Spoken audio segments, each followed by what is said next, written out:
Good morning everyone. I'm just going to do a little chat really, and hopefully it makes sense and I don't waffle too much. So just lately I seem to be seeing an awful lot of dogs with hormone driven issues. So adolescents, testosterone, anything around the 12-month mark testosterone wise, anything also on that later phase between 18 months to 2 years, if the dog is still entire, that they can be a little bit more heightened with their dominance, control, just general behaviour. And every dog is different, so that testosterone level, or with a bitch, the hormone drive will be lesser or more increased, to depend on the dog's temperament. But the dogs I've seen just lately with these issues, 10 years ago, when I saw any dogs like that, it would be a clear case of, get them neutered. Get them neutered anyway. It cuts the risk of cancer down massively. It also helps with socialisation issues because your dog's not quite so driven, not quite so switched on and stressed. So we take that little edge off and then the dog can learn. It's a little bit calmer, so then the dog can learn. So 10 years ago, it was no issue. It was like, yeah, we need them castrated, need them spayed, that's what we'll do.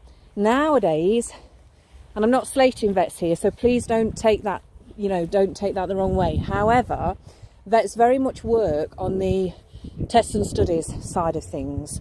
They don't go into somebody's home. They see a dog for 5 minutes in a clinician's room, and there's lots of different scent in that room. There's lots of different scent from previous dogs that have been in, and that can trigger your dog. Most dogs, when they go to a vet, Moby, enough.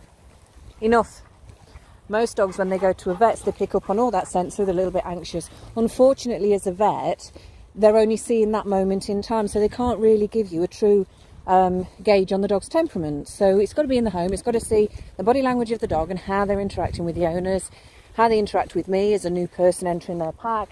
So it all comes down to that. So vets are doing the very, very best they can, but they have such a short moment in time that it's not always that accurate, and that's nobody's fault. That's just the situation. So what they're working on is studies, facts and studies. That's what you're working on. And those facts and studies are carried out with an IMDT approach, the Institute of Modern Dog Trainers. And anyone that's had visits with me recently will know exactly what that is, because I explain. And I explain that because that's the push at the moment. Everybody needs to see a registered, certified, approved IMDT behaviourist. Now, the IMDT methods generally, I am being very general here, but the basis of that is eye contact, focus, treats, positive reinforcement. That's the baseline of that kind of thing. I've looked into it, so, it's not that I'm just completely blank with this. I have looked into it. That's not what I do. What I do is the dog's natural body language, the psychology of the dog. That's what I do. So I don't do treats, I don't do eye contact, I don't do focus, and I don't do lots of talking to the dog. Because when I do that, I'm putting pressure on the dog, and I'm telling the dog I'm pretty weak and submissive too, because that body language in the dog's world is weak, submissive body language. If you have a nervous dog and you treat it with the IMDT approach, you are basically saying to the dog, yeah, I'm pretty nervous too. I'm looking to you for direction, help. That dog is looking for somebody for direction, but nobody's there, because what you're doing is focusing on the dog all the time, because that's what these modern methods are telling you to do, and use treats. Now, in most cases, that can work. But if you have an intense level of behavioural problems, whether it's nervous, aggressive, your treats and your focus will not work. Your obedience commands will not work. You've got to talk dog. You've got to talk their language, because once they've triggered, they've lost you. You've got to talk their language to get them back. So if you have a very nervous dog and it goes and has this castration, when it comes out of the operation, you're approaching that dog and treating that dog with this IMDT approach. Lots of focus, lots of eye contact, lots of soft talking, lots of treats, lots of lovely, nice, human, positive reinforcement. That's not the way the dog talks. So what you're doing is making the dog feel even more insecure and even more nervous after they've had the operation. So the test results of that operation say, no, it's not worked.